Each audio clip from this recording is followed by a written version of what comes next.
আউযুবিল্লাহি মিনাশ শাইতানির রাজিম বিসমিল্লাহির রহমানির রহিম আল্লাহুম্মা সাল্লি আলা মুহাম্মাদি ওয়া আলা আলি মুহাম্মাদ কামা সাল্লাইতা আলা ইব্রাহিম ওয়া আলা আলি ইব্রাহিম ইন্নাকা হামিদুম মাজিদ আল্লাহুম্মা বারিক আলা মুহাম্মাদি ওয়া আলা আলি মুহাম্মাদ কামা বারাকতা আলা ইব্রাহিম ওয়া আলা আলি ইব্রাহিম ইন্নাকা হামিদুম মাজিদ রব্বি জিদনি ইলমা রব্বি জিদনি ইলমা রব্বি জিদনি ইলমা রব্বি ইশরাহ লি সাদরি ওয়া ইয়াসসির লি আমরি ওয়াহলুল উকদাতাম মিন লিসানি ইয়াফকাহু কাওলি।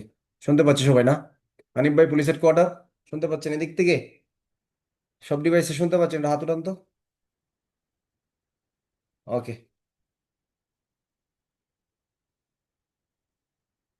ফৌজদারি কার্যবিধি আইনে আমাদের আলোচনা ছিল গত ক্লাসের 300 কত ধারা পর্যন্ত? ফৌজদারি কার্যবিধি আইনের 339 টাইপের ক ধারা পর্যন্ত, নাকি? 39 টাইপের ক ধারা। আর ওই দিক থেকে একটু রিভিশনে আলোচনা করতেছিলাম ফৌজদারি কার্যবিধি আইনের 11 নম্বর অধ্যায়, 12 নম্বর অধ্যায় স্থাবর সম্পত্তি নিয়ে কলহ। এই জায়গাগুলো ম্যাজিস্ট্রেটের কার্যক্রম এবং পুলিশের করণীয় কি। আচ্ছা, সুশান্ত রাজ, রেলওয়ে ঢাকা, কি সমস্যা আপনার? বারবার ফোন কেন? আমি 4বার আপনার এটা কেটে দিলাম, বারবার স্ক্রিন শেয়ার করতেছেন।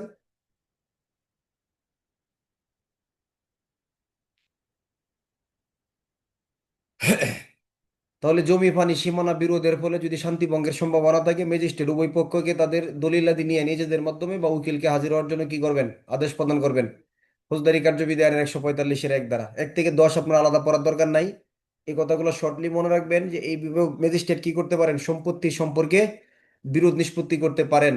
ফৌজদারি কার্যবিধি আইনের 145 ধারা 146 ধারা, যদি উভয় পক্ষ হাজির হওয়ার পর ম্যাজিস্ট্রেট দেখে কে দখলদার ছিল বা কে প্রকৃত দখলদার, যদি ম্যাজিস্ট্রেট সিদ্ধান্ত নিতে অসমর্থ হয়, তাহলে তিনি বিরোধের বিষয়ে ক্রুক করবেন। আর যদি মনে করেন পক্ষগণের ভিতরে আর শান্তি ভঙ্গের কোনো সম্ভাবনা নাই, তাহলে ক্রুকের আদেশ থেকে আবার প্রত্যাহার করে দিতে পারবেন। 147 দ্বারা স্থাবর সম্পত্তির ব্যবহারের অধিকার সম্পর্কিত বিরোধের ফলে যদি শান্তি ভঙ্গের দরজা ক্লোজ করে দেয় সম্ভাবনা থাকে, তাহলে ম্যাজিস্ট্রেট উভয় পক্ষকে 145 ধারার মতো দলিলপত্র নিয়ে হাজির হওয়ার মধ্যে আদেশ দিবেন এবং বিরোধ নিষ্পত্তি করতে পারবেন। সরেজমিনে ইনকোয়ারি করে বিরোধ নিষ্পত্তি করতে পারবেন 148 দ্বারা। প্রত্যেক পুলিশ অফিসার আমলযোগ্য অপরাধ প্রতিরোধ বা নিবারণে হস্তক্ষেপ করতে পারবেন, সাধ্যমতো চেষ্টা করে প্রতিরোধ এবং নিবারণ করবেন। 149 পুলিশ আইনের 23-এর 4 দ্বারা দিতে পারবেন। অনুরূপ অপরাধ সংগঠনের ষড়যন্ত্রের সংবাদ ঊর্ধ্বতন অফিসারকে জানিয়ে অপরাধ প্রতিরোধ নিবারণ করতে পারবেন। 150 পুলিশ আইনের 23-এর 3 দ্বারা। 151 দ্বারা বিনা পরোয়ানায় গ্রেপ্তার করে অপরাধ প্রতিরোধ নিবারণ করতে পারবেন। 4টা শর্ত মনে আছে কি?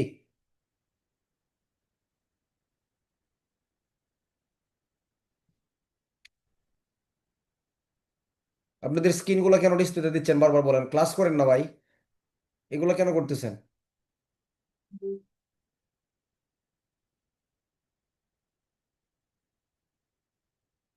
ফৌজদারি কার্যবিধি আইনের 151 দ্বারা গ্রেপ্তারের পূর্ব শর্ত 4টা পড়াইছিলাম না আপনাদেরকে, মনে আছে? বলতে পারবেন কি কি 51 দ্বারা গ্রেপ্তারের 4টে শর্ত? অপরাধটা আমলযোগ্য অপরাধের বিষয় হইতে হবে, মানে যে অপরাধটা করবে, তাই না? পুলিশ অফিসারের সম্মুখে হইতে হবে, মানে এই কাজটা, মানে গ্রেপ্তার অপরাধটা করবে। আর ওই ব্যক্তিরা অপরাধের সাথে কি জড়িত থাকতে হবে, মানে তারা অপরাধটা করবে ওই ব্যক্তি হইতে হবে।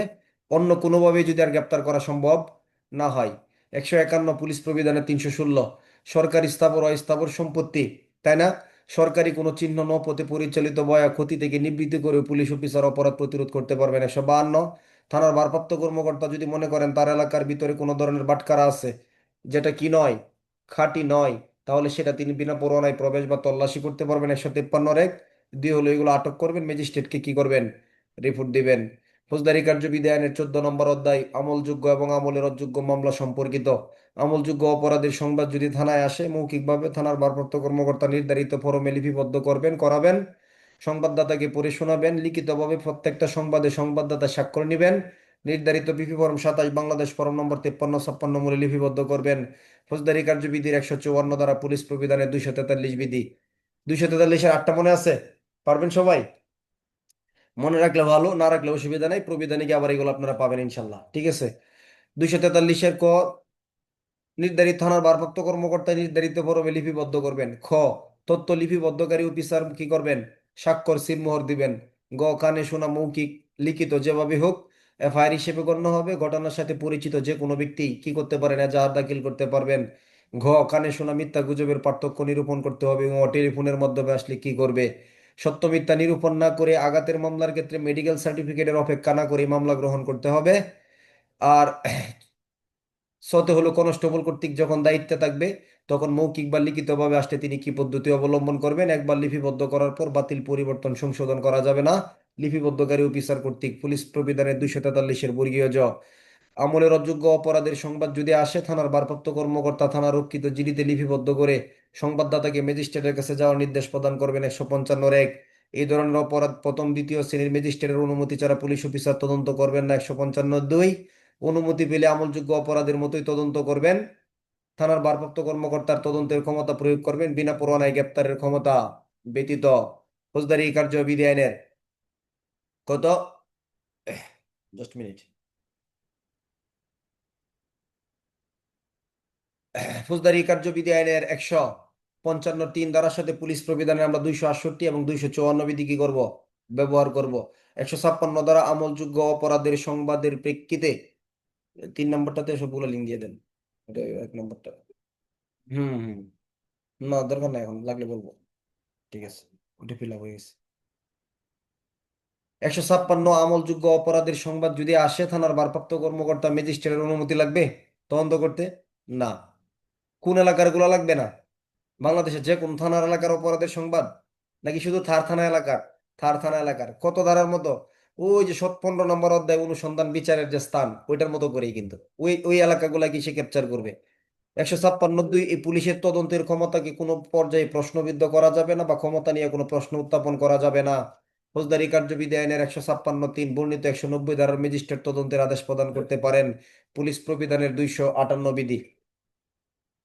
বস ফৌজদারি কার্যবিধির 157 ধারা আমলযোগ্য অপরাধে যদি কোনো সন্দেহ পোষণ করা হয় থানার ভারপ্রাপ্ত কর্মকর্তা বিষয়টা কাকে জানাবেন? পুলিশ রিপোর্টের ভিত্তিতে অপরাধ আমলে নেওয়ার ক্ষমতা সম্পন্ন ম্যাজিস্ট্রেটকে জানাবেন। ঘটনার সত্যতা উদ্ঘাটন গ্রেপ্তারের প্রয়োজনে তিনি ঘটনার অভিমুখে রওনা হবেন, অপর অফিসারকে প্রেরণ করবেন। খুব গুরুত্বপূর্ণ অধ্যায় কিন্তু মনে রাখবেন। সময় নেই ধরেন আজকে প্রচন্ড ব্যস্ত ছিলেন সারাদিন, ফৌজদারি রিভিশন দিতে পারেন নাই। 14 নম্বর অধ্যায় রিভিশন দিবেন। বুঝাইতে পারছি? প্রচুর প্রশ্নমুখী কিন্তু পরবর্তীতে গিয়ে বুঝতে পারবেন যে আসলে কত রকমের প্রশ্ন এই অধ্যায় থেকে হতে পারে। প্রত্যেকটা জায়গা থেকে ব্যাপক প্রশ্ন করার সুযোগ। 157 যে একের ক যে ক্ষেত্রে ঘটনাটা গুরুতর প্রকৃতির নয় সেই ক্ষেত্রে সরেজমিনে গমন করার প্রয়োজন নাই, নিজের ওসি সাহেবের অথবা অপর কেউ প্রেরণ করবেন না। 157 ক যে ক্ষেত্রে তদন্ত করার মতো পর্যাপ্ত কারণ নাই সেই ক্ষেত্রে তদন্ত করা থেকে তিনি কি থাকবেন, বিরত থাকবেন। এছাড়াও পুলিশ প্রবিধানে 257 এর 3টা কারণে যদি তদন্ত করার জন্য বাদী অনাগ্রহ প্রকাশ করে, যদি ঘটনাটা দণ্ডবিধির 95 দ্বারা সামান্য ক্ষতিকারক কার্য হয় এবং দেওয়ানি প্রকৃতির অপরাধ হয়। ফৌজদারি কার্যবিধি আইনের 157 এই সম্পর্কে কাকে রিপোর্ট দিবেন? সংবাদদাতাকে। কি লিপিবদ্ধ? এমসিকিউ প্রশ্ন, দেখি কে উত্তর দিতে পারেন। 157 কোন বিষয়টা তিনি লিপিবদ্ধ করবেন বলেন তো? কেন তদন্ত করেন নাই এটা লিপিবদ্ধ করবেন। কেন সরেজমিনে যান নাই এটা লিপিবদ্ধ করবেন। থানার ভারপ্রাপ্ত কর্মকর্তাকে ম্যাজিস্ট্রেটকে তিনি জানাইছেন 157 একের অংশ, এটা লিপিবদ্ধ করবেন। কোনটা সঠিক? লিপিবদ্ধ করবেন কোনটা? লিপিবদ্ধ করবেন সব কয়টাই, নির্ধারিত ফরমে সব কয়টাই লিপিবদ্ধ করবেন, শুধু জানাবেন কোনটা 157 একের খ। কেন তিনি তদন্ত করেন নাই এটা শুধু কি করবেন, সংবাদদাতাকে জানাবেন। আর এই সম্পর্কে ঊর্ধ্বতন অফিসারের নির্দেশে থানার ভারপ্রাপ্ত কর্মকর্তা ম্যাজিস্ট্রেটকে রিপোর্ট দিবেন। 158 দ্বারা ম্যাজিস্ট্রেট এই ঘটনা সম্পর্কে আবার পুলিশকে তদন্তের আদেশ দিবেন অথবা অনুসন্ধান করবেন অথবা অনুসন্ধান করাইবেন। 159 দ্বারা 160 ঘটনা সম্পর্কে অবগত আছে এমন ব্যক্তিকে হাজির হওয়ার জন্য, সে নিজ থানার হোক পার্শ্ববর্তী থানার হোক, হাজির হওয়ার জন্য পুলিশ অফিসার লিখিত আদেশ প্রদান করবেন। উক্ত ব্যক্তি আদেশে এসে হাজির হবেন। 160 হাজির হওয়ার পর ওই ব্যক্তি ঘটনা সম্পর্কে কি জানে তার মৌখিক জবানবন্দি গ্রহণ করবেন। 161-এর 1 সকল প্রশ্নের উত্তর দিতে বাধ্য থাকবেন, তবে যে সকল প্রশ্ন তাকে ফৌজদারি আদালতে অভিযুক্ত, দণ্ডিত অথবা সম্পত্তি বাজেয়াপ্ত করতে পারে সেই সকল প্রশ্নের উত্তর দিতে তিনি বাধ্য নয়। 161-2 তার জবানবন্দি লিপিবদ্ধ করবেন, তবে ব্যক্তি যদি আলাদা হয় তাহলে আলাদা আলাদা বা পৃথক পৃথক ভাবে তাদের জবানবন্দি কি করবেন, লিপিবদ্ধ করবেন। ফৌজদারি কার্যবিধি আইনের 161 কত দ্বারা, 3 দ্বারা, পুলিশ প্রবিধানের 262 জবানবন্দি প্রদানকারী ব্যক্তির স্বাক্ষর নেওয়ার কোনো প্রয়োজন নাই। 162 দ্বারা 163 ভয়ভীতি প্রলোভন প্রতিশ্রুতির মাধ্যমে জবানবন্দি নেওয়া যাবে না, জবানবন্দি দিতে চাইলে তাকে ফেরানো যাবে না। 164 কোনো মেট্রোপলিটন ম্যাজিস্ট্রেট বা প্রথম শ্রেণীর ম্যাজিস্ট্রেট পুলিশ অফিসার নয়, সরকারের নিকট থেকে ক্ষমতাপ্রাপ্ত কোনো দ্বিতীয় শ্রেণীর ম্যাজিস্ট্রেট বিবৃতি বা স্বীকারোক্তি লিপিবদ্ধ করতে পারেন। 164-1 স্বীকারোক্তি লিপিবদ্ধ করার সময় তিনি ঘটনার সাথে যেরকম সামঞ্জস্য সেভাবেই করবেন, তবে 364 ধারা অনুসারে তা স্বাক্ষরিত সিলমোহরিত হবে। 164(3) স্বীকারোক্তি লিপিবদ্ধ করার পূর্বে ম্যাজিস্ট্রেট বলবেন আসামিকে, আপনি স্বীকারোক্তি দিতে বাধ্য নয়, স্বীকারোক্তি আপনার বিরুদ্ধে ব্যবহার হতে পারে, এবং আপনি কি কোনো রকম ভয়ভীতি, প্রলোভন, প্রতিশ্রুতির মাধ্যমে স্বীকারোক্তি দিচ্ছেন কি না। এটা হলো 164। তিনি আবার একটা ব্যাখ্যাও দেওয়া আছে। এটা একটা গুরুত্বপূর্ণ এমসিকিউ আছে এখানে, যে ম্যাজিস্ট্রেট স্বীকারোক্তি লিপিবদ্ধ করবেন তাকে মামলার অধিক্ষেত্রভুক্ত ম্যাজিস্ট্রেট হওয়ার প্রয়োজনীয়তা অবশ্যই আছে। আছে রবিউল ভাই? নাই। মামলার পরিচালনাধীন ম্যাজিস্ট্রেট না হইলেও চলবে। হুম। ফৌজদারি কার্যবিধি আইনের 165 দ্বারা পুলিশ অফিসার কর্তৃক তল্লাশি, থানার ভারপ্রাপ্ত কর্মকর্তা রিভিশন দিলে পরে লাস্টে ওই দিক দিয়ে ক্যাপচার করা যায় না, বুঝছেন? কিন্তু রিভিশন না দিলে আবার একদম হয় না। আপনারা দিচ্ছেন না রিভিশন এখন রোজার মাসে? পড়ার বেশি বরকত হচ্ছে না এখন? অনেক বরকত, কিন্তু অফিস টাইমও কম। অফিস টাইম না থাকলে ডিউটি একটু তুলনামূলক কম, বা বেশি হলেও অসুবিধা নাই, পড়তে হবে, সব অবস্থায় কি করতে হবে? পড়তে হবে। আমি কিন্তু ছুটিতে আছি, আপনারা হয়তো ইতিমধ্যে অনেকে জানেন যে আমার যে যে জায়গায় ক্লাসের জায়গাটা কিন্তু এটা না। আমি ছুটিতে এসে আমার এক ফ্রেন্ডের স্কুলে বসে ক্লাস করাচ্ছি। ঠিক আছে, হয়তো আগামীকালকে হয়তো ঢাকা ব্যাক করতে পারি, বা পরশুদিন ইনশাল্লাহ। অতএব মানে যে কোনো পরিস্থিতি হোক না কেন পড়াশোনা চলবে ইনশাল্লাহ, কি বলেন? চলবে না? পড়াশোনা চালাইতে হবে। এবং এটা আপনি একটা বিষয়, রমজান মাসে কিন্তু কিছু স্টুডেন্ট আমাদের এখান থেকে হয়তো মিচিং হয়েছে বা হয়তো আরো সামনে হবে, কিন্তু আপনি রমজান মাসে যদি পড়াশোনা ধরে রাখতে পারেন ইনশাল্লাহ, রমজান পরবর্তী সময়টা আপনার জন্য খুব সুন্দর হবে ইনশাল্লাহ। ঠিক আছে? কারণ অনেকেই এই মানে প্রতি বছরই ক্লাসে জয়েন করে, রমজান পর্যন্ত তাকে রমজানের পর আর টিকতে পারে না, মানে কষ্ট হয়ে যায়। কষ্ট তো আসলেই, রোজা, তারাবি, অফিস সবকিছু মিলে, কিন্তু রোজা প্রতি বছরই কিন্তু আসবে, এটা মাথায় রাখতে হবে। প্রত্যেক বছরই আমাদের রোজা আছে, ঈদ আছে, এগুলোর মধ্যে আমাদের পদোন্নতি নিতে হবে। ঠিক আছে? আচ্ছা। ফৌজদারি কার্যবিধি আইনের 165 দ্বারা, তাহলে তদন্তের সাথে জড়িত কোনো বস্তু দ্রব্য যদি থানা এলাকায় থাকে, তাহলে বিনা পুরনায় তল্লাশি করবেন বা করাবেন 165(1) দ্বারা। থানার পুলিশ অফিসার নিজে করবেন 165(2)। তিনি কোনো কারণে করতে অসমর্থ হলে তার কারণ লিপিবদ্ধ করে অপর অফিসার দ্বারা করাবেন 165(3) দ্বারা। 102(3) দ্বারা নিয়মিত তল্লাশি কার্যক্রম পরিচালনা করবেন 165(4) দ্বারা। ম্যাজিস্ট্রেটকে রিপোর্ট দিবেন 165(5) দ্বারা। 166 দ্বারা যদি এই তদন্তের সাথে জড়িত বস্তু অন্য থানা এলাকার ভিতরে থাকে, তাহলে অন্য থানার ভারপ্রাপ্ত কর্মকর্তাকে কি করতে হবে? অনুরোধ জানাইতে হবে। 166(1) দ্বারা তিনি 165 ধারার মতো তল্লাশি করে অনুরোধকারী অফিসারকে মালামাল ফেরত দিবেন। 166(2) দ্বারা যে ইচ্ছা করলে থানার ভারপ্রাপ্ত কর্মকর্তা অন্য এলাকায় গিয়াও কি কারণে বিলম্ব হইতে পারে বা আলামত নষ্ট হয়ে যেতে পারে, নিজেও গিয়ে অন্য এলাকায় তল্লাশি করতে পারবেন বিনা পরোয়ানায়, ফৌজদারি কার্যবিধি আইনের 166 কত দ্বারা? 3 দ্বারা। অন্য এলাকার ভারপ্রাপ্ত কর্মকর্তা ম্যাজিস্ট্রেটকে রিপোর্ট দিবেন 166(4) দ্বারা। ফৌজদারি কার্যবিধি আইনের 167 দ্বারা 24 ঘন্টার ভিতরে তদন্ত কার্যক্রম যদি সম্পন্ন করা না যায়, তাহলে সেই ক্ষেত্রে কি করতে হবে?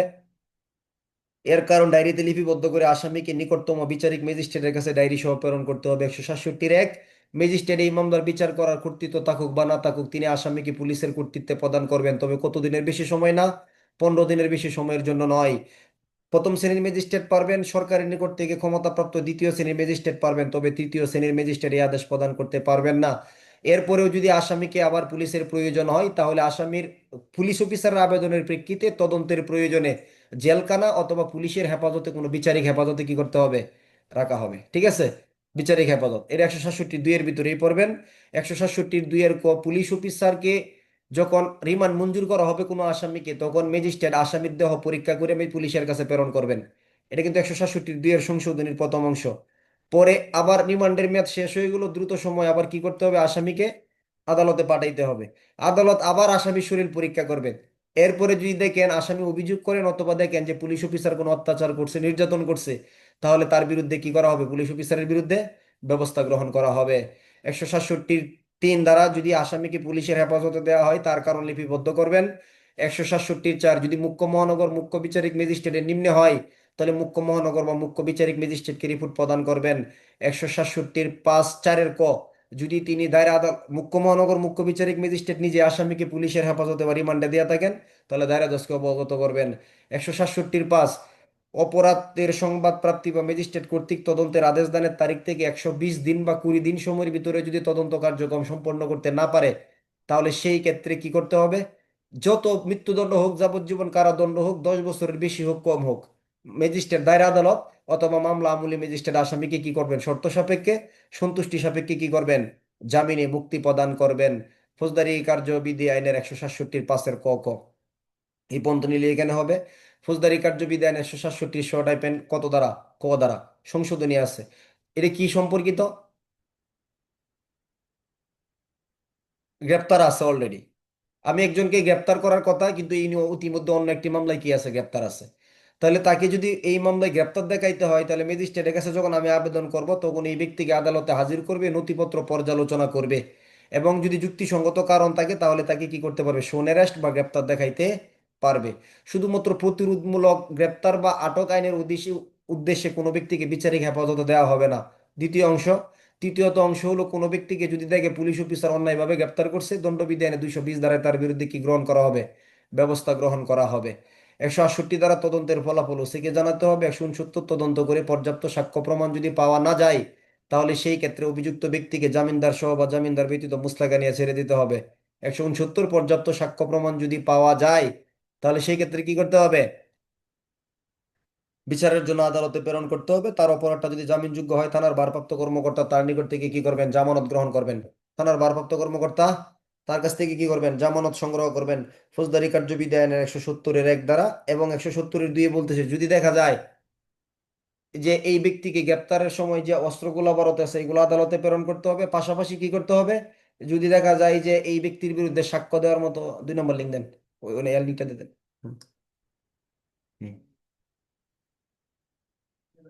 Just minute. ফৌজদারি কার্যবিধি আইনে আজকের রিভিশন 170 পর্যন্তই, আগামী ক্লাসে 171 থেকে মনে রাখবেন, নাহলে আমরা আজকের ক্লাস আগাইতে পারবো না। ঠিক আছে, অলরেডি 23 বেজে গেছে। একটু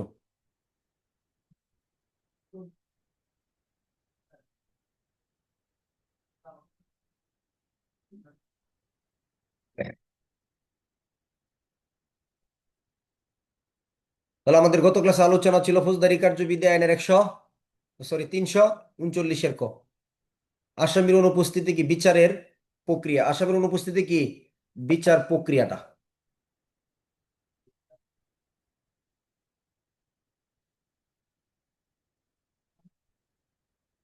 এই অধ্যায়টা আমরা কত নম্বর অধ্যায় পড়তেছি, ফৌজদারি কার্যবিধি আইনের এই অধ্যায়টা পড়তেছি আমরা, হলো 24 নম্বর অধ্যায়, অনুসন্ধান এবং বিচারের কি বিধান। অনুসন্ধান এবং বিচারের বিধান সম্পর্কিত অধ্যায়।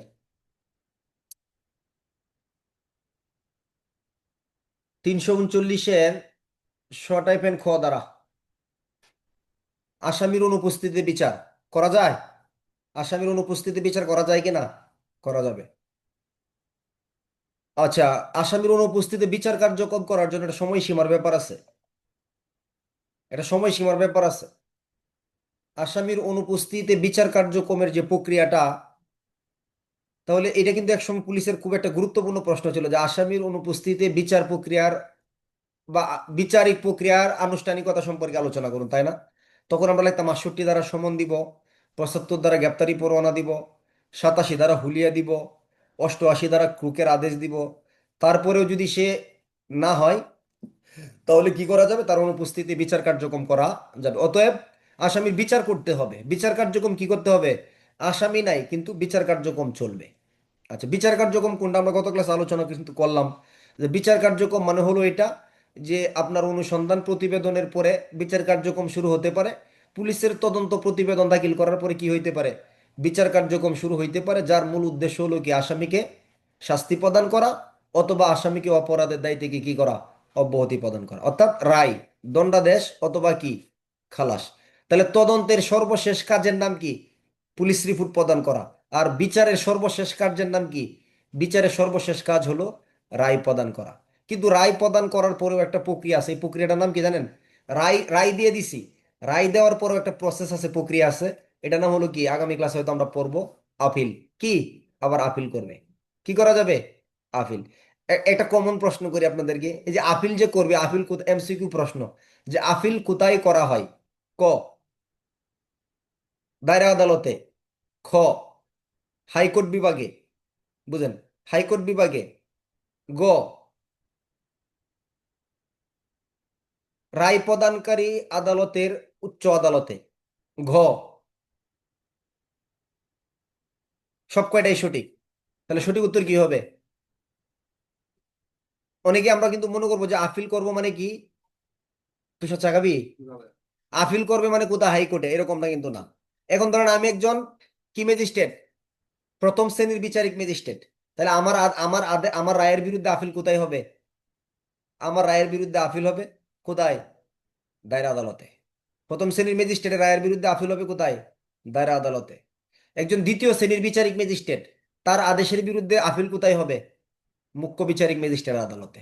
মুখ্য বিচারিক মানে এক মাঝখানে একটা, যেমন আপনি এএসআই, আপনি একটা ভুল করছেন, তাহলে আপনার বিরুদ্ধে আপিল আপিল কোথায় করা হবে? সাব ইন্সপেক্টরের কাছে না, ওসির কাছে। মানে একটা গ্যাপ থাকবে, একটা আদালত কি থাকবে, একটা র্যাঙ্ক গ্যাপ থাকবে মাঝখানে। আপিলের প্রসেসটা হলো কি এরকম। আবার দায়রা আদালতের আদেশের বিরুদ্ধে হাইকোর্টে আপিল হবে, যেটা আগামী ক্লাসের আলোচনা হয়তো ইনশাল্লাহ। এখন আমাদের মূল আলোচনা চলে আসি। আসামির অনুপস্থিতিতে বিচারের জন্য আপনি 68-75 না লিখলেও চলবে, 87-88 ধারার কথা লিখতে হবে। আবার বর্তমান সংশোধনী অধ্যাদেশ অনুসারে যে 87-88 ধারার কার্যক্রম না করেও কি করা যায়, বর্তমান সংশোধনী অনুসারে 87-88 ধারার বিধান পরিচালনা না করেও, হুলিয়া বা ঘোষণার যে বিধানটা আছে এটা অনুসরণ না করেও সরাসরি কি করা যাবে, আসামির অনুপস্থিতিতে বিচার কার্যক্রম পরিচালনা করা যাবে। আরেকটা সংশোধনী অধ্যাদেশ হলো এই জায়গার, যে আসামির অনুপস্থিতিতে বিচার করার জন্য আগে ছিল কয়টা পত্রিকায়, দুটি জাতীয় দৈনিক বাংলা পত্রিকায়, এখন কয়টা হবে, একটি জাতীয় দৈনিক বাংলা পত্রিকায়। আবার আরেকটা বিষয় আছে, যে আসামির অনুপস্থিতি বিচার করার জন্য যে আপনি পত্রিকায় বিজ্ঞপ্তিটা দিলেন, আবার এই বিজ্ঞপ্তির জায়গাগুলা জেলা ম্যাজিস্ট্রেট, মুখ্য মহানগর ম্যাজিস্ট্রেট অথবা দায়রা জজ, তাদের যে ওয়েবসাইটগুলো আছে ওয়েবসাইটেও কি করতে হবে, এগুলা ওয়েবসাইটেও এই আসামির অনুপস্থিতিতে বিচারের যে বিজ্ঞপ্তি দেওয়া হয়েছে এই বিজ্ঞপ্তিটা কি করতে হবে, ওয়েবসাইটে প্রকাশ করতে হবে। এগুলো প্রশ্ন পড়ার সময় আমরা ভেঙে চুরে আলোচনা করব। এখন শুধু আমরা আসামির অনুপস্থিতি বিচারের জন্য কি করব। আসামির অনুপস্থিতি বিচার সম্পর্কিত বেশ কিছু আইন আছে, যেমন ফৌজদারি কার্যবিধি 339-এর খ দ্বারা আসামির অনুপস্থিতি বিচার। দ্রুত বিচার আইনে আছে 11 ধারা। কত ধারা? 11 ধারা। যা আসামি পলাতক, এটা বিজ্ঞপ্তি প্রকাশ করতে হবে কতদিনের ভিতরে হাজির হওয়ার জন্য? 7 দিন। কতদিন? 7 দিন। এসিড অপরাধ আইনের ভিতরে আছে আসামির অনুপস্থিতি বিচার 18 ধারা। কত ধারা? 18 ধারা। কতদিন সময় দিবেন হাজির হওয়ার জন্য? 15 দিন। কতদিন? 15 দিন। নারী শিশু নির্যাতন দমন আইনে আছে 21 ধারা। কত ধারা? 21 ধারা। নারী শিশু নির্যাতন দমন আইনের 21 ধারা, আসামির অনুপস্থিতিতে বিচার। এরপরে আপনার আসামির অনুপস্থিতিতে বিচারের ক্ষেত্রে আরো কিছু আইন আছে হয়তোবা, আপনার পারিবারিক সহিংসতা আইনের 26 ধারা, প্রতিপক্ষের অনুপস্থিতিতে বিচার। পারিবারিক সহিংসতা আইনের 26 ধারাও আছে, আসামির অনুপস্থিতি বিচার। আরো আইন আইন আছে। তথ্য তথ্য ও যোগাযোগ প্রযুক্তি আইনে আছে, তথ্য ও যোগাযোগ প্রযুক্তি আইনেও আসামির অনুপস্থিতি কি আছে, বিচার আছে, মেবি 65 বা 66 ধারা। তাহলে আমরা এতগুলা পড়বো না। ফৌজদারি কার্যবিধি আইনের 339-এর খ, দ্রুত বিচার আইনের 11, এসিড অপরাধ দমন আইনের 18, নারী শিশু সংশোধনী অধ্যাদেশের কত ধারা? 21 ধারা। তাহলে সবগুলো আমরা সময় পড়লাম। তাহলে ফৌজদারি কার্যবিধি আইন অনুসারে যে পত্রিকায় বিজ্ঞপ্তি দিব, এই বিজ্ঞপ্তি দেওয়া থেকে তার হাজির হওয়ার সময়টা কতদিন থাকবে জানেন? কতদিন? কে বলতে পারবেন? তাহলে নারী শিশুতে সময় দেওয়া আছে 1 মাস, এসিডে দেওয়া আছে আপনার 15 দিন, দ্রুত বিচারে দেওয়া আছে আপনার 7 দিন। তাহলে ফৌজদারিতে সময়সীমা কতদিন? অপরাধ তদন্ত নির্দেশিকার একটা গেজেট আছে, অপরাধ তদন্ত নির্দেশিকাতে বলা আছে যে এই বিজ্ঞপ্তি প্রকাশের 10 দিন সময়। কতদিন সময় পাবে সে? সময় পাবে 10 দিন। অপরাধ তদন্ত নির্দেশিকা থেকে স্পষ্ট বলা আছে, আমরা পরে দেখাবো আপনাকে যে কোথায় বলা আছে এই কথাটা। যাই হোক, এটাও মূল বিষয় না। তাহলে আমরা আসামির অনুপস্থিতি বিচারের ক্ষেত্রে কি লিখবো? কোন আসামির বিরুদ্ধে 87 ধারা হুলিয়া দেওয়া হবে, এটা দিতে হবে, না দিয়েও করা যায়। 87 ধারা হুলিয়া, 88 ধারা কি, ক্রুক। এর এর একটু বলতে দাও আমার কথা, যেটু বললাম না কমাই নিতে, ক্লাস করাচ্ছি। কেটা এর বাজাচ্ছে কি? কে? দোকানে? আমার কথা যায় বল। ফৌজদারি কার্যবিধি আইনের 87 ধারায় হুলিয়া, 88 ধারায় ক্রুক। দিলেই কি হাজির হয়ে যাবে? এমন কোনো কথা আছে? হাজির না হইতে পারে। তাহলে একটি জাতীয় দৈনিক বাংলা পত্রিকায় কি দিবেন, বিজ্ঞপ্তি দিবেন। যদি এই সময়ের ভিতরে এসে হাজির না হয় তাহলে তার অনুপস্থিতি কি করা যাবে, বিচার কার্যক্রম পরিচালনা করা যাবে। এখন একটি জাতীয় দৈনিক বাংলা পত্রিকায় যে বিজ্ঞপ্তিটা দিছেন এই সম্পর্কে কি করতে হবে, একটা ওই যে ওয়েবসাইট আছে না বিচারকের, জেলা প্রশাসকের, ম্যাজিস্ট্রেটের যে তাদের যে ওয়েবসাইট গুলো আছে, ওয়েবসাইটে এই জিনিসটা কি করতে হবে, প্রকাশ করতে হবে, বা ওয়েবসাইটে এই জিনিসটা প্রচার করতে হবে। ফৌজদারি কার্যবিধানে 339 শ টাইপের খয়ের কত দ্বারা এটা, এক দ্বারা। দুয়ে বলতেছে কোনো ব্যক্তি ইতিমধ্যে কি আছে, হাজির ছিল। তাহলে আপনার নাম কি, এসানুর রহমান। আপনি ধরেন একজন আসামি, আপনার অনুপস্থিতি বিচার করব, আপনি ইতিমধ্যে কি ছিলেন, হাজির ছিলেন, অথবা জামিনে মুক্তি লাভের পর কি হয়েছেন, পলাতক হয়েছেন। এরকম আসামি আছে না? একটা আসামি হলো শুরু থেকেই পলাতক, তাহলে তার জন্য পত্রিকায় বিজ্ঞপ্তি দেওয়ার প্রয়োজনীয়তা আছে। কিন্তু যদি আসামি এমন হয়ে থাকে যে ক্ষেত্রে সে জামিনে মুক্তি লাভের পর পলাতক, অথবা একবার হাজির হয়েছিল পরে পলাতক, সেই ক্ষেত্রে কি করতে হবে না, 339 সরাইপেন কয়ের একের যে প্রসেস বা প্রক্রিয়া আছে এটা অবলম্বন করার কোন প্রয়োজন নাই। তাহলে যদি প্রশ্ন আসে কোন ধরনের আসামির ক্ষেত্রে, এমসিকিউ প্রশ্ন, কোন ধরনের আসামির ক্ষেত্রে অনুপস্থিতি বিচারের জন্য কোনো পত্রিকায় বিজ্ঞপ্তি বা কোনো আদেশ প্রচার করার প্রয়োজন নাই। ক, যদি আসামি সরকারি কর্মচারী হয়ে থাকে। খ, যদি আসামি দুর্দর্শ প্রকৃতির হয়ে থাকে। গ, যদি অপরাধটা রাষ্ট্রদ্রোহমূলক হয়ে থাকে। ঘ, যদি জামিনে মুক্তি লাভের পরে পলাতক হয়ে থাকে। তাহলে কোনটা সঠিক? তাহলে যদি জামিনে মুক্তি লাভের পর অথবা হাজির হওয়ার পর, জামিনে মুক্তি লাভের পর অথবা হাজির হওয়ার পর সে পলাতক হয়ে থাকে, তাহলে সরাসরি তার অনুপস্থিতি কি করা যাবে, বিচার কার্যক্রম পরিচালনা করা যাবে। তাহলে 339 শ টাইপের খ, দ্রুত বিচার আইনের কত ধারা, 11। আইন শৃঙ্খলা বিঘ্নকারী অপরাধ দ্রুত বিচার আইন, যেটা গুরুত্বপূর্ণ আইন। এসিড অপরাধ আইনের 18 ধারা। নারী শিশুর অপরাধের ক্ষেত্রে হলে 21 ধারা। এই চারটা মনে রাখলেই হবে। এখন সাইবার, সরি আপনার পারিবারিক সহিংসতা বলেন, তথ্য যোগাযোগ প্রযুক্তি বলেন, এগুলো এতগুলো লোড নেওয়ার দরকার নেই। আর যদি বলেন যে না আমি শুধু এখন 339-এর ক্ষয়ই পড়বো, অন্যগুলো নিব না, তাতেও কোনো সমস্যা নাই। কারণ যখন দ্রুত বিচারে 11 পড়বেন তখন এটার সাথে আপনি কি করতে পারবেন, অ্যাডজাস্ট করে নিতে পারবেন, কোনো অসুবিধা নাই। ঠিক আছে? তবে প্রবিধানের জায়গাগুলো একটু নিয়ে নেওয়ার চেষ্টা করবেন, যেখানে ফৌজদারির সাথে প্রবিধানটা রিলেটেড আছে, এই জায়গাগুলো একটু নেওয়ার কি করবেন, চেষ্টা করবেন। তাহলে আসামির অনুপস্থিতি বিচারের জন্য 87-88 ধারার বিধান লিখবো, লিখে পত্রিকায় বিজ্ঞপ্তি দিয়ে যদি হাজির না হয় তাহলে তার অনুপস্থিতি বিচার কার্যক্রম শুরু করে দিব। 339 কি লিখবো, শ-খ দ্বারা অথবা এক। আর হলো সরাসরি বিচার করা যাবে 339 শ-খ এর কত দ্বারা, 2 দ্বারা। এরপর আরেকটা গুরুত্বপূর্ণ ধারা ফৌজদারি কার্যবিধানের 339 শ-গ দ্বারা, এটা হলো ফৌজদারি মামলা নিষ্পত্তির সময়সীমা। ধরেন 10 নম্বরের প্রশ্ন আসলো, ফৌজদারি মামলা নিষ্পত্তির সময়সীমা এবং তদন্তের নিষ্পত্তির সময়সীমা সম্পর্কে লিখুন। তাহলে কয় ধারা থেকে প্রশ্ন হবে? আগামী বছর কিন্তু আপনি নিশ্চিত থাকেন, আমি বলে দিলাম ইনশাল্লাহ, এই দুই পদের যে কোনো পদে, হয়তো কনস্টেবল থেকে এসআই অথবা এসসি থেকে সাব ইন্সপেক্টর পরীক্ষায় 173-এর ক্ষয়ের প্রশ্ন হবেই। ফৌজদারি মামলা বা ফৌজদারি অপরাধের তদন্তের সময়সীমা সম্পর্কে লিখুন, এই প্রশ্ন হবে, আপনারা মোটামুটি নিশ্চিত থাকতে পারেন। ঠিক আছে, এটা হবে প্রশ্ন। তাহলে 173-এর খ মনে আছে না সময়সীমা, আমরা গত ক্লাসে কিন্তু রিভিশন দিছি একটু বলতে গিয়ে।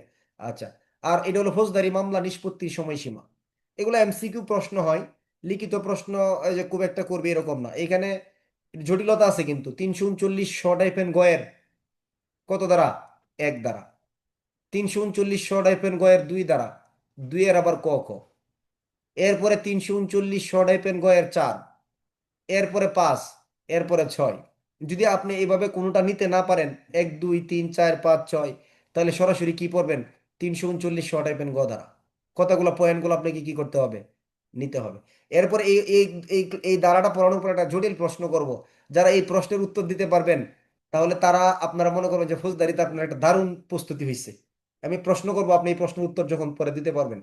আচ্ছা, তাহলে 339 শ-গ দ্বারা মামলা যদি ম্যাজিস্ট্রেট আদালতে বিচারে হয় তাহলে বিচার কার্যক্রম সম্পন্ন করবেন কত দিনের ভিতরে, 180 দিনে।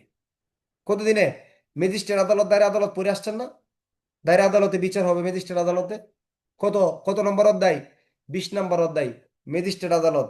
তাহলে ম্যাজিস্ট্রেট আদালতে মামলার বিচার সম্পন্ন করবেন কত দিনে, 180 দিনে। এক। দুই, যদি মামলা দায়রা আদালতে হয়ে থাকে, দায়রা জজের কাছে হয়ে থাকে, তাহলে তিনি মামলার জন্য সময় পাবেন কতদিন, 360 দিন। এখানে আপনি 1 2 হিসেবে না পড়লেও কোনো অসুবিধা নেই, 339 শ-গ দ্বারা ব্যবহার করবেন ডিরেক্ট। ওকে। আচ্ছা, এখন আবার 2-এর ক খ আছে। দুইয়ের কতে বলতেছে 339 শর্টাই পেন গয়ের দুইয়ের কতে বলতেছে যে যদি কোনো ব্যক্তির মামলা এমন হয় যে মামলা কি আছে, দুই জায়গাতেই মামলা আছে, কোন মামলা, ফৌজদারি আদালতেও, আর এটা কোথায়, দায়রা আদালতে, হইতে পারে না এরকম? তাহলে যদি দুই জায়গাতে কোনো ব্যক্তির বিরুদ্ধে মামলা থাকে তাহলে সময় কোনটা হবে? ক, ফৌজদারি আদালতের সময় শেষ করতে হবে, না সরি ম্যাজিস্ট্রেট আদালতের সময় শেষ করতে হবে, দায়রা আদালতের সময় শেষ করতে হবে, নাকি দুইটার সময় একসাথে গণনা বা যোগ করতে হবে? দুইটার সময় একসাথে কি করতে হবে? গণনা বা যোগ করতে হবে। এটা হলো দুইয়ের কত ক। শ টাইপেন গ এর দুইয়ের ক। আবার দুইয়ের খতে বলতেছে যদি কোনো মামলা এক আদালত থেকে আর এক আদালতে কি হয়, হস্তান্তর হয় না? পাইছেন কি না? মামলা দেখতেছেন আপনি ম্যাজিস্ট্রেট আদালতে হবে না, কোন আদালতে, দায়রা আদালতে, তাহলে মামলা হস্তান্তর করছেন কত দ্বারাই? 205-এর শ টাইপেন ডাবল গ দ্বারাই। মনে আছে কিনা, গ বা ডাবল গ দ্বারাই। তাহলে মামলা এক আদালত থেকে আরেক আদালতে হস্তান্তর হইলে সময় কি হয়ে যাবে?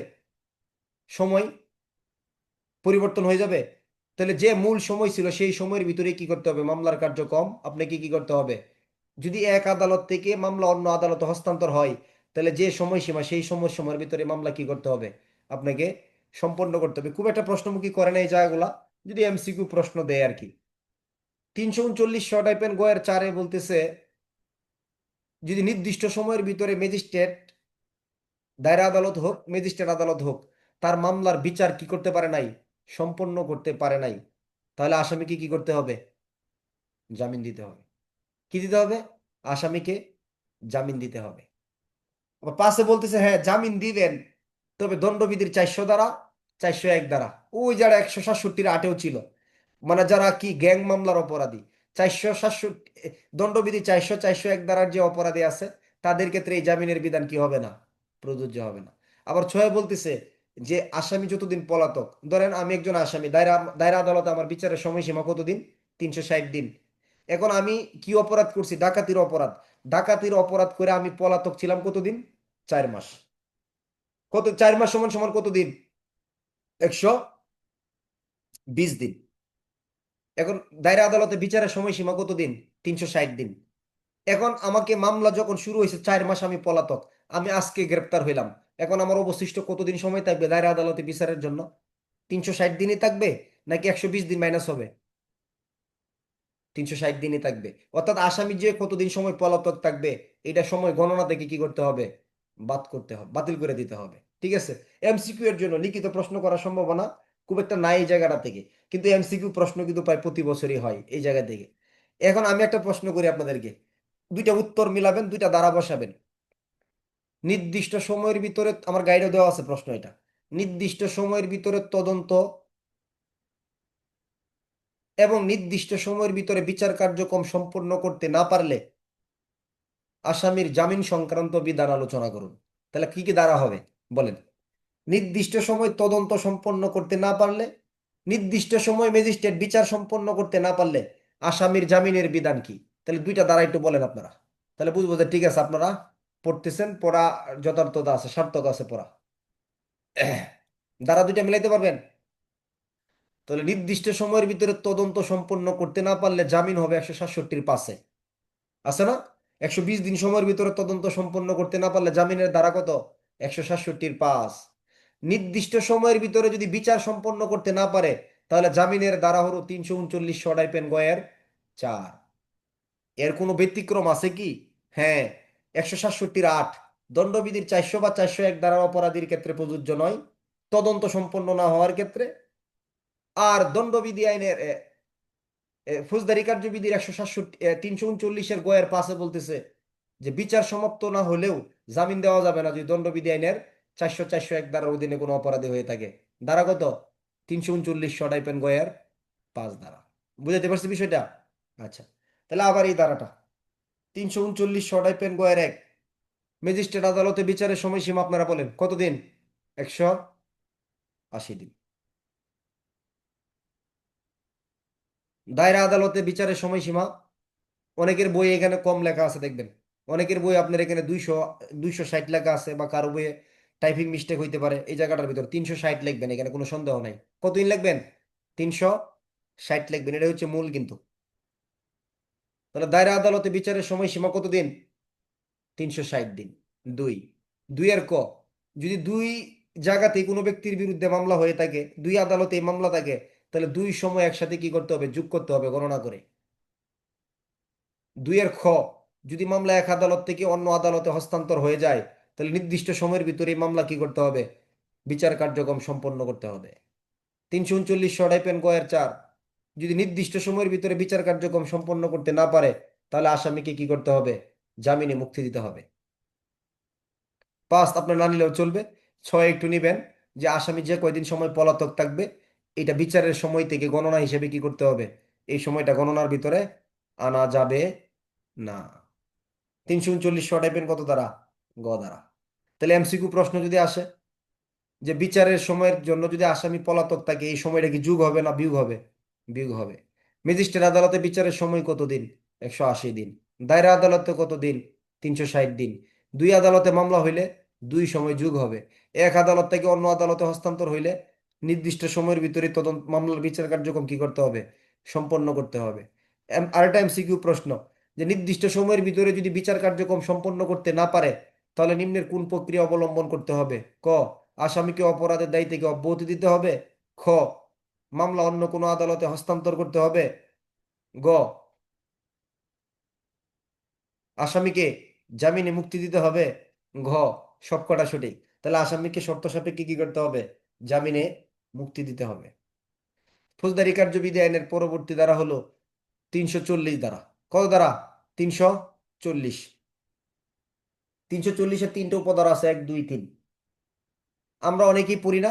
ফৌজদারি কার্যবিধি 340 কিন্তু সাংবিধানিক ধারা। 340 কিন্তু সংবিধান রিলেটেড ধারা। বাংলাদেশ সংবিধানের 33 অনুচ্ছেদের কথাগুলো কি, আসামিকে কারণ না জানায় গ্রেপ্তার করা যাবে না, আসামিকে পছন্দ মতো আইনজীবী নিযুক্ত করার সুযোগ দিতে হবে, আসামিকে আত্মপক্ষ সমর্থনের সুযোগ দিতে হবে। আছে না 33-এর 1-এ? 2-এ কি, কোনো আসামিকে গ্রেপ্তার করার পর 24 ঘন্টার বেশি সময় কি করা যাবে না, হেফাজতে রাখা যাবে না। এরপরে নতুন যে সংশোধনী আসছে, কোনো ব্যক্তিকে গ্রেপ্তার করার পর কত ঘন্টার ভিতরে আইনজীবী সাথে দেখা করাইতে হবে, 12 ঘন্টার ভিতরে কিন্তু, বুঝছেন? তাহলে আমরা অনেকেই বলি যে সাক্ষ্য আইন 126 দ্বারা আসামির আইনগত অধিকার, উকিল নিয়োগ নেবার। 126 দ্বারা আসলে উকিল নিয়োগের বিষয়টা এরকম না। 126 দ্বারা আলোচনা হলো একজন মক্কেলের নিকট, একজন মক্কেল উকিলের কাছ থেকে তার কি কি আইনগত অধিকার আছে এইটা, এবং একজন উকিল যে তার মক্কেলের পক্ষে মামলা লড়ে। যেমন আপনি হলো শান্ত আহমেদ, আপনি আমার উকিল, আপনি আমার পক্ষে উকিল, আমি হলাম ধরেন আসামি। এখন আপনি আমার পক্ষে মামলা পরিচালনা করতেছেন, লাস্টে আমার 5 বছরের দণ্ড হইল, তাহলে আপনি শান্ত আহমেদ, আপনার কয় বছরের দণ্ড হবে উকিল হিসেবে, হবে? উকিলের দণ্ড হয়? তাহলে উকিলের কেন হইলো না? উকিল তো এতক্ষণ আমার পক্ষে কথা বললো, তাহলে আমার যে 5 বছর দণ্ড হইলো, উকিলের কেন হইলো না?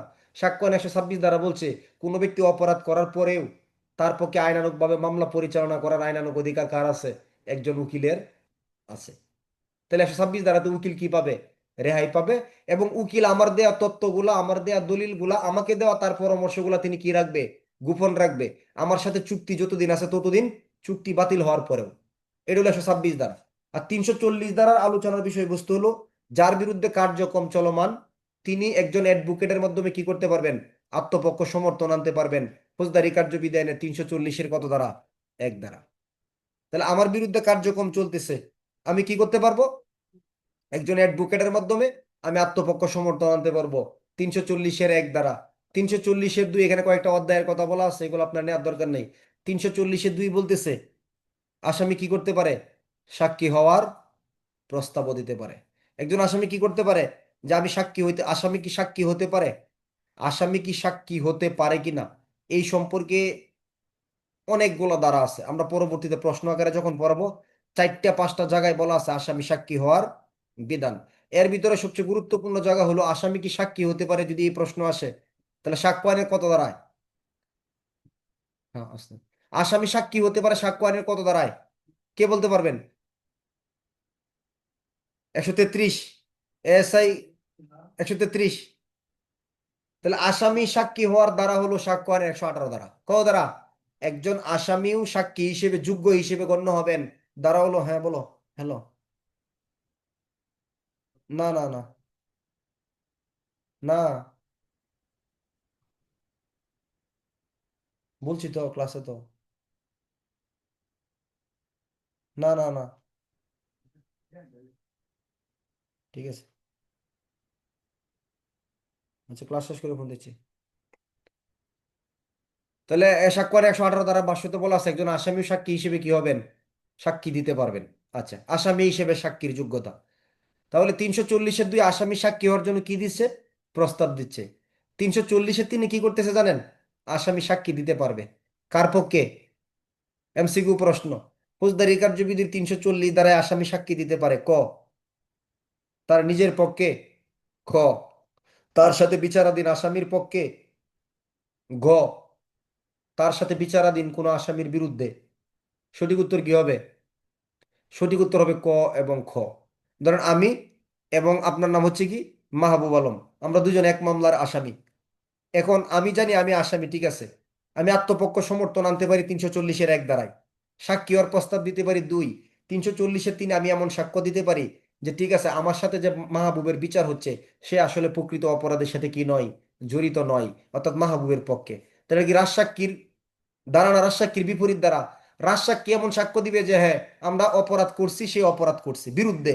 আর 340-এর 3 কি, সে তার সাথে আসামিকে বাঁচানোর জন্য শপথ গ্রহণ পূর্বক সে আসামির পক্ষেই সাক্ষ্য দিবে, শপথ গ্রহণ পূর্বক। ফৌজদারি কার্যবিধি আইনের 340-এর কত দ্বারা, 3 দ্বারা।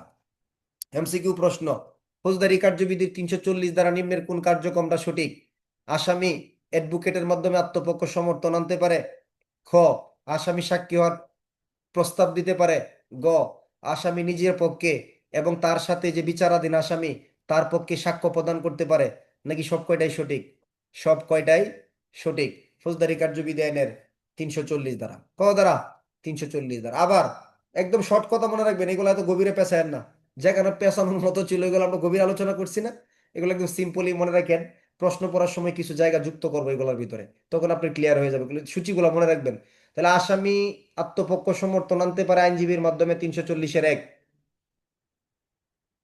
আসামি সাক্ষী হওয়ার প্রস্তাব দিতে পারে 340-এর 2, আসামি নিজের পক্ষে এবং তার সাথে যে বায়ের বিচার চলতেছে তার পক্ষেও সাক্ষী দিতে পারেন 340-এর 3। এখানে আবার কিছু শর্ত আছে, এগুলো বলে পেছ লাগাইবেন এখন। ফৌজদারি কার্যবিধানে 341 লাগবে না এটা, মানে আসামি পাগল না কিন্তু আদালতের কার্যক্রম কি করতেছে না, বুঝতেছে না, মানে পাগলও না কিন্তু আদালতের কাজও সে বুঝে না। তাহলে আদালত কি বিচার কার্যক্রম বন্ধ হয়ে যাবে, না, আদালত মামলার কার্যক্রম চালায়া যাবে, রায় দিয়ে দিবে, হাইকোর্ট বিভাগের কাছ থেকে পরামর্শ বা সিদ্ধান্ত গ্রহণ করবে। এটা আপনার প্রশ্ন না পড়লেও চলবে। 342 দ্বারা আসামির জবানবন্দি, এটা একটা গুরুত্বপূর্ণ ধারা কিন্তু। তাহলে এই জায়গাগুলো কিন্তু অনেকের প্যাচ লাগবে, আমরা গত ক্লাসে বলছিলাম আজকে আবার বলতেছি। সাক্ষীর জবানবন্দি কত দ্বারা, সাক্ষীর জবানবন্দি 161 দ্বারা। বাদী বা ফরিয়াদির জবানবন্দি নালিশি মামলার ক্ষেত্রে ফৌজদারি কার্যবিধি আইনের 200 দ্বারা। আসামির বিবৃতি বা স্বীকারোক্তি, আসামির স্বীকারোক্তি 164 দ্বারা, 364 দ্বারা। আর এটা হলো কি, আসামির জবানবন্দি। তাহলে জবানবন্দি আর স্বীকারোক্তি কি এক জিনিস, জবানবন্দি আর স্বীকারোক্তি, আমি বলতেছি আমি শরীফুল, আমি জেনে বুঝেই আমি মুশারফ নামক ব্যক্তিকে অস্ত্র দ্বারা আঘাত করছিলাম, তাহলে আমি যে স্বেচ্ছায় নিজের দোষ নিজে স্বীকার করলাম, এটা নাম হলো কি স্বীকারোক্তি। এটা ফৌজদারি 164 দ্বারাই ক্ষমতা, পদ্ধতি হলো 364, 467 বিধি পুলিশ প্রবিধানের। আর 342 ধারাটা কি, আসামির জবানবন্দি, আসামির কি জবানবন্দি। তাহলে আসামির জবানবন্দি আর স্বীকারোক্তি কি এক জিনিস, হ্যাঁ, তাহলে 4টা কথা আপনারা দ্বারা মিলাবেন। প্রত্যক্ষদর্শী সাক্ষীর জবানবন্দি দ্বারা কত, 161।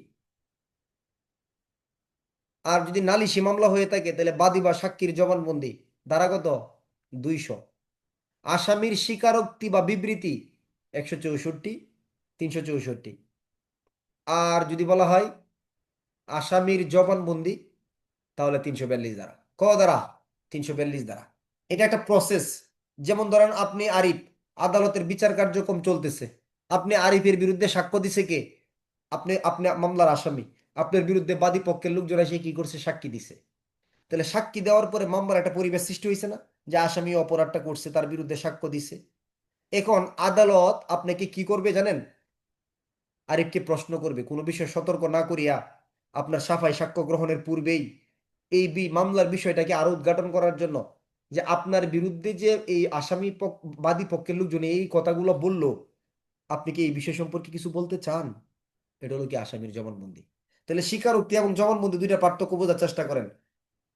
স্বীকারোক্তি মানে নিজের দোষ স্বীকার করা, আর আসামির জবানবন্দি মানে কি, আসামির বিরুদ্ধে যে অভিযোগ আসছে এই অভিযোগের বিষয় সম্পর্কে আসামির কোনো কিছু বলার আছে কি না। প্রত্যেকটা মামলার ক্ষেত্রে দেখবেন আসামিকে এই সুযোগটা কি করা হয়, দেওয়া হয়। এই 342 দ্বারা কিন্তু আসামির আইনগত অধিকার। কার আইনগত অধিকার? এই আসামির জবানবন্দি গ্রহণ করতে হবে আদালতকে। আদালতের প্রতি স্পষ্ট নির্দেশনা আছে, রুলস আছে, নজির আছে। এটা আসামির আইনগত অধিকার কার কাছে? আদালতের কাছে। এখন আসামিকে কোনো কিছু জিজ্ঞাসা করে নাই, আত্মপক্ষ সমর্থন বা সাফাই সাক্ষী সেটা ভিন্ন কথা। এই যে অভিযোগ আপনার উপর আনা হয়েছে সরাসরি, এই অভিযোগের বিষয়ে আপনি কিছু বলতে চান কিনা, আপনার কিছু বলার আছে কিনা, এই যে প্রসেসটা, এটার নাম হলো কি? আসামির জবানবন্দি। 342-এর 1 ধারা।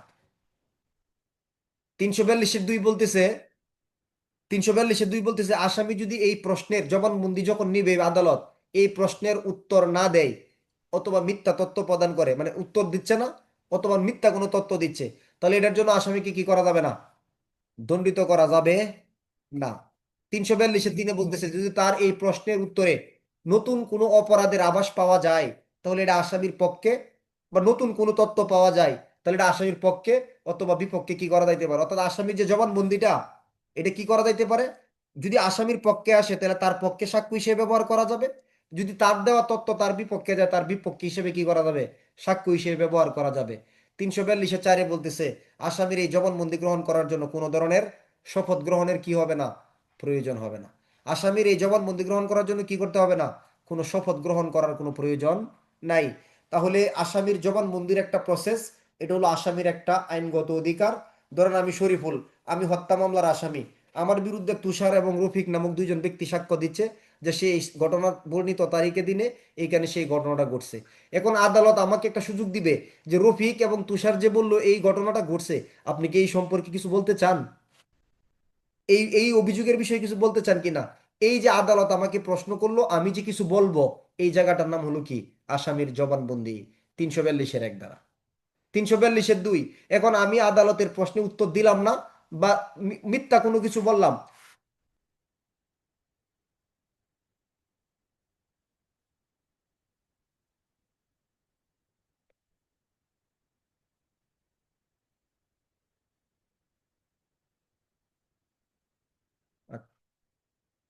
আচ্ছা, তাহলে সেই ক্ষেত্রে কি করতে হবে?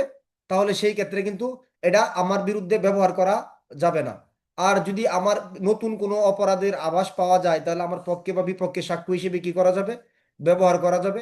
ফৌজদারি কার্যবিধি আইনের 342-এর কত দ্বারা? 3 দ্বারা।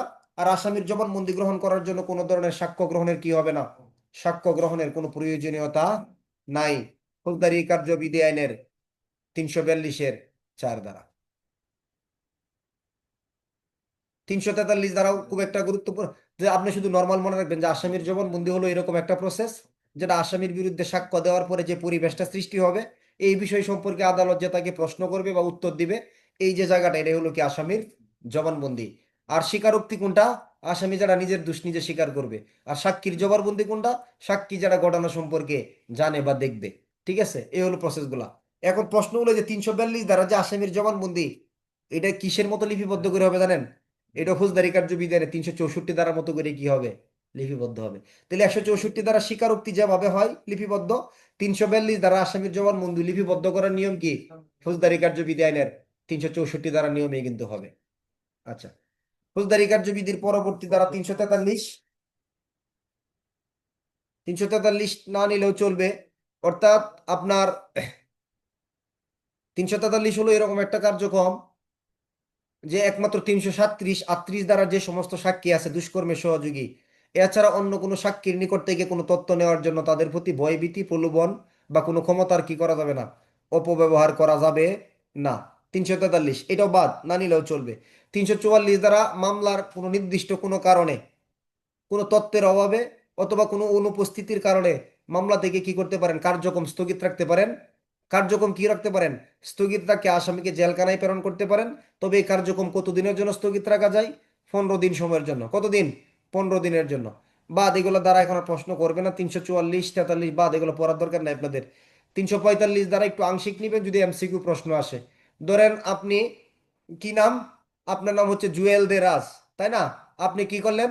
খলিল আহমেদকে আঘাত করলেন। তাহলে আপনি অপরাধী, ভিকটিম কে? খলিল। তাহলে এখন বলতেছে আমরা মীমাংসা হয়ে যাই, জুয়েল বলে আসো আমরা নিষ্পত্তি করে ফেলি, পারবে? তার অধিকার আছে এটা? না। কিন্তু খলিল যদি বলে আচ্ছা ঠিক আছে ভাই আসো আমরা এটা কি হয়ে যাই, আপুস করে ফেলাই, তাহলে আপুস করার ক্ষমতা কার? অপরাধীর। আপুস করার ক্ষমতা কার? অপরাধীর। তাহলে কার? তদন্তকারী কর্মকর্তার নাকি ভিকটিমের? যে ভিকটিম সেই ব্যক্তি ইচ্ছা করলে কি করতে পারে? আপোষ করতে পারে। তবে কোন ক্ষেত্রে হতে হবে? আপোষযোগ্য অপরাধের ক্ষেত্রে, যেটা তফসিলি কি আছে, আপোষযোগ্য দেখানো আছে। তাহলে আপনি আপনি কি করলাম? নাজিমের বাড়িতে চুরি করলাম, তাহলে নাজিম হলো ভিকটিম, আমি হলাম চুরের অপরাধে অপরাধী। এখন আমি যদি বলি ভাই আসেন আমরা এটা মীমাংসা করে ফেলাই, মামলা টামলা করে কি হবে? তাহলে আমার এখতিয়ার না, এটা কার? যে ভিকটিম সে কি করতে পারবে? এটা আপোষ করতে পারবে ম্যাজিস্ট্রেটের মাধ্যমে। ফৌজদারি কার্যবিধি 345, এই 46, 47, 48 যেগুলো আছে, অর্থাৎ এই মামলা যদি প্রথম শ্রেণীর ম্যাজিস্ট্রেট, দ্বিতীয় শ্রেণীর ম্যাজিস্ট্রেট, তৃতীয় শ্রেণীর ম্যাজিস্ট্রেট বিচার কার্যক্রম সম্পন্ন করতে না পারে, তাহলে উপরের ম্যাজিস্ট্রেটের কাছে প্রেরণ করবে। এক মামলা আংশিক সাক্ষ্য এক দায়রা জজ, আংশিক অন্য ম্যাজিস্ট্রেট, এগুলো প্রশ্ন আমাদের করার কোনো সুযোগ নাই। আপনার এই জায়গাগুলো দেখারও দরকার নাই বর্তমানে। ফৌজদারি কার্যবিধির একটা ধারা একটু দেখবেন পরবর্তীতে, আপনারা যেটাকে সুনেরেস্ট হিসেবে পড়তেন, ধারা হলো 351 ধারা। কত ধারা? 351 ধারা। আসলে সুনেরেস্টের কোনো জায়গা না। ধরেন একজন ব্যক্তি আদালতে এসে হাজির হইল, কোনো সমনের মাধ্যমেও না, পরোয়ানার মাধ্যমেও না, কিন্তু এই ব্যক্তিকে আদালতের এখন প্রয়োজন পড়ছে, তাহলে আদালতে এই ব্যক্তিকে কি দেখায় দিছে? গ্রেপ্তার দেখায় দিছে।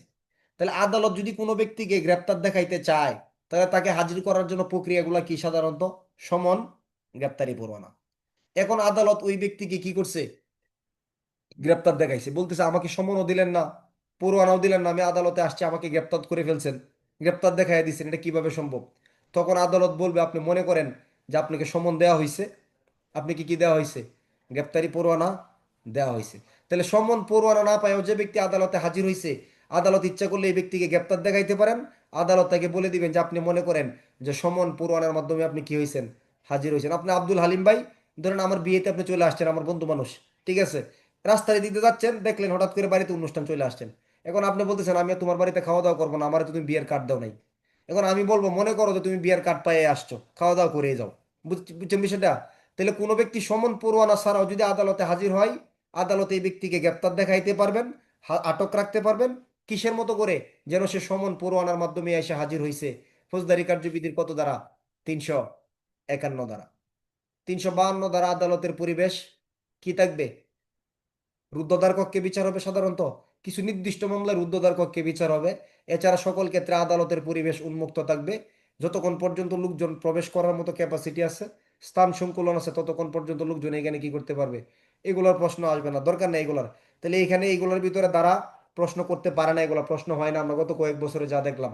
সহজ করতে হবে, যেটা পরীক্ষার প্রশ্নমুখী এই জায়গাগুলো। এরপর আমরা সরাসরি এই দিক দিয়ে চলে যাব 364 ধারা। কত ধারা? ফৌজদারি কার্যবিধি আইনের 364 ধারা, গুরুত্বপূর্ণ ধারা। স্বীকারোক্তি লিপিবদ্ধ করার পদ্ধতি। আসামি যেভাবে, যে ভাষায় স্বীকারোক্তি দিবেন, সেইভাবে সেই ভাষায় কি করতে হবে? স্বীকারোক্তি লিপিবদ্ধ করতে হবে। সম্ভব হলে আদালতের ভাষায় বা ইংরেজি ভাষায় স্বীকারোক্তি কি করতে হবে? লিপিবদ্ধ করতে হবে। স্বীকারোক্তি লিপিবদ্ধ করার পরে যে স্বীকারোক্তি দিছে তাকে পড়ে কি করতে হবে? শুনাইতে হবে। বা তাকে, সে যদি বোধগম্য না হয়, বুঝতে না পারে, প্রয়োজনে ট্রান্সলেটর বা দুভাষীর মাধ্যমে তাকে কি করতে হবে? এটা বুঝায় দিতে হবে। এবং সে যদি বলে এটা হয় নাই, আমি এটা বলি নাই, তাহলে এটা বাতিল করা যাবে। সে যদি বলে আমি আরো কিছু যুক্ত করতে চাই, তাহলে নতুন কিছু আরো কি করা যাবে? যুক্ত করা যাবে। এটা হলো স্বীকারোক্তি লিপিবদ্ধ করার কি পদ্ধতি, ফৌজদারি কার্যবিধির 364। এরপরে 364-র দ্বিতীয়তে, স্বীকারোক্তি লিপিবদ্ধ হওয়ার পরে কি করবেন? আসামি স্বাক্ষর করবেন, আর ম্যাজিস্ট্রেট কি করবেন? ম্যাজিস্ট্রেট নিজেও স্বাক্ষর করবেন। এবং এটা আসামির কথা মতো লিপিবদ্ধ করা হয়েছে, সত্য স্বীকারোক্তি, এই মর্মে সার্টিফিকেট প্রদান করবেন। যখন এই সার্টিফিকেটটা প্রদান করবেন, তখন সাক্ষ্যের 80 ধারায় যখন আদালত দেখবে যে স্বীকারোক্তি আসলে ম্যাজিস্ট্রেটের উপস্থিতি লিপিবদ্ধ করা হয়েছে, তখন সাক্ষ্যের 80 ধারায় এই স্বীকারোক্তি একটা বিশুদ্ধ দলিল হিসেবে কি হবে? গণ্য হবে। লিপিবদ্ধ সাক্ষ্য হিসেবে উপস্থাপিত দলিল বিশুদ্ধ হিসেবে গণ্য হবে। যখন 80 ধারায় গিয়ে বিশুদ্ধ হবে, তখন সাক্ষ্যের 26 থেকে 30-এ প্রাসঙ্গিক অপ্রাসঙ্গিকতার প্রশ্নে গিয়া যুক্ত হবে, তার আগে না। বুঝাতে পারছি? তাহলে স্বীকারোক্তি লিপিবদ্ধ করার মূল পদ্ধতিটা হলো ফৌজদারি কার্যবিধির 364। আর এর বিস্তারিত আলোচনা কত? 467, স্বীকারোক্তি আদালত হিসেবে ব্যবহৃত হয় এমন স্থানে লিপিবদ্ধ করতে হবে। রবিবারে করা যাবে না। স্বীকারোক্তি লিপিবদ্ধ করার পূর্বে পুলিশ অফিসার কখন গ্রেপ্তার করছে, কোন অপরাধে গ্রেপ্তার করছে, ম্যাজিস্ট্রেটকে তার নিশ্চিত হইতে হবে। স্বীকারোক্তি প্রদান করার জন্য, চিন্তা করার জন্য তাকে কয় ঘন্টা? 3 ঘন্টা সময় দিতে হবে। পুলিশ অফিসার সঙ্গী ও আসামিকে তার সাথে রাখা যাবে না। স্বীকারোক্তি লিপিবদ্ধ করার পূর্বে ফৌজদারি কার্যবিধির 164(3) ধারার ব্যাখ্যা তাকে ভালো করে বুঝাইয়া দিতে হবে। স্বীকারোক্তি লিপিবদ্ধ করার সময় সে যতক্ষণ পর্যন্ত নিজে উত্তর না দিবে ততক্ষণ পর্যন্ত স্বীকারোক্তি লিপিবদ্ধ করা যাবে না। স্বীকারোক্তি লিপিবদ্ধ করার সময় যদি পুলিশের বিরুদ্ধে কোনো অভিযোগ আনে তাকে আঘাত করছে, তাহলে তার কারণ লিপিবদ্ধ করতে হবে। মূল বিষয়ের দিকে লক্ষ্য রেখে মূল বিষয়ের উপর ভিত্তি করে স্বীকারোক্তি লিপিবদ্ধ করতে হবে। এটার মূল আলোচনা আমরা প্রবিধানে গিয়ে পড়বো। 467-র 1, 2, 3, 4, 5, 6, 6-এর ক, খ, গ এবং 7, মাত্র যে কথাগুলো বললাম। অর্থাৎ স্বীকারোক্তি লিপিবদ্ধ করার মূল প্রসেসটা হলো পুলিশ প্রবিধানের কত? 467। তাহলে 364-তে কি? স্বীকারোক্তি যেভাবে দিবে সেভাবেই, যে ভাষায় দিবে সেই ভাষায়, সম্ভব হলে আদালতের ভাষায় অথবা ইংরেজি ভাষায় কি করতে হবে? লিপিবদ্ধ করতে হবে। তারপর তাকে দেখাইতে হবে, পড়ে শোনাইতে হবে, বুঝাই দিতে হবে। যদি বুঝতে না পারে তাহলে বোধগম্য ভাষায় তাকে বুঝাই দিতে হবে। সে ইচ্ছা করলে পরিবর্তন বা নতুন বিষয় কি করতে পারবে? যুক্ত করতে পারবে। তারপর সে নিজে কি করবেন? স্বাক্ষর করবেন এবং ম্যাজিস্ট্রেটও কি করবেন? স্বাক্ষর করবেন। ফৌজদারি কার্যবিধি আইনের ধারাগত 364 ধারা, 364 ধারা। তার আজকে এই পর্যন্তই। ফৌজদারি কার্যবিধি আইনের 339 খ ধারা, আসামির অনুপস্থিতিতে বিচার। 87-88 ধারার বর্তমানে এখন আর বাধ্যতামূলক না, তারপর আমরা লিখবো 87-88 ধারার বিধান প্রতিপালন করেও যদি হাজির না করা যায় বা হাজির না হয়, তাহলে একটি জাতীয় দৈনিক বাংলা পত্রিকায় বিজ্ঞপ্তি দিতে হবে। এই সময়ের মধ্যে এসে হাজির না হলে তার অনুপস্থিতিতে বিচার কার্যক্রম শুরু হবে এবং এগুলো ওয়েবসাইটে প্রকাশ করতে হবে বিজ্ঞপ্তির বিষয়। ফৌজদারি কার্যবিধি 339 খ-2, যে ব্যক্তি ইতিমধ্যে জামিনে মুক্তি লাভের পর পলাতক অথবা হাজির হওয়ার পলাতক, তার বিরুদ্ধে সরাসরি বিচার কার্যক্রম পরিচালনা করা যাবে। দ্রুত বিচার 11, এসিডার 18, নারী শিশুর 21। 339 গ, ম্যাজিস্ট্রেট আদালতে 180, দায়রা আদালতে 360। যদি দুই জায়গাতে হয় একসাথে সময় গণনা করতে হবে। এক আদালত থেকে অন্য আদালতে হস্তান্তর হলে এই সময়ের ভিতরেই, মূল সময়ের ভিতরে মামলার বিচার কার্যক্রম কি করতে হবে? সম্পন্ন করতে হবে। ফৌজদারি কার্যবিধি আইনের 339-এর শর্ট পেন গ এর 4 হলো নির্দিষ্ট সময়ের ভিতরে বিচার কার্যক্রম সম্পন্ন করতে না পারলে আসামিকে কি করতে হবে? জামিনে মুক্তি দিতে হবে। ঠিক গেল কেন?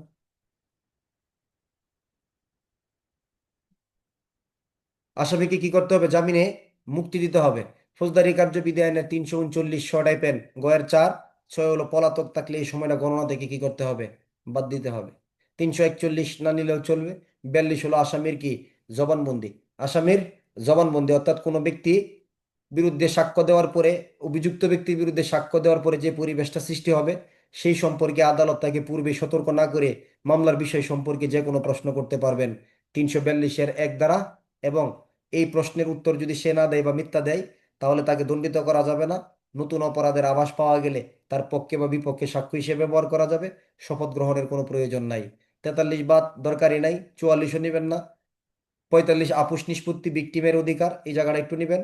ফৌজদারি কার্যবিধি আইনের 351 সমন পরোয়ানা পায় নাই। সমন পরোয়ানা ছাড়াও যদি কোনো ব্যক্তি আদালতে হাজির হয় তাহলে সমন পরোয়ানার মাধ্যমে হাজির হয়েছে বলেও তাকে আটক রাখা যাইতে পারবে। 351 আদালতের পরিবেশ উন্মুক্ত থাকবে। 352, 353টা এমসিকিউ প্রশ্ন আসতে পারে যে ম্যাজিস্ট্রেট আদালতে বিচার কত নম্বর অধ্যায়? 20 নম্বর। দায়রা আদালতে বিচার কত নম্বর অধ্যায়? 23 নম্বর। সংক্ষিপ্ত বিচার কত নম্বর অধ্যায়? 22 নম্বর।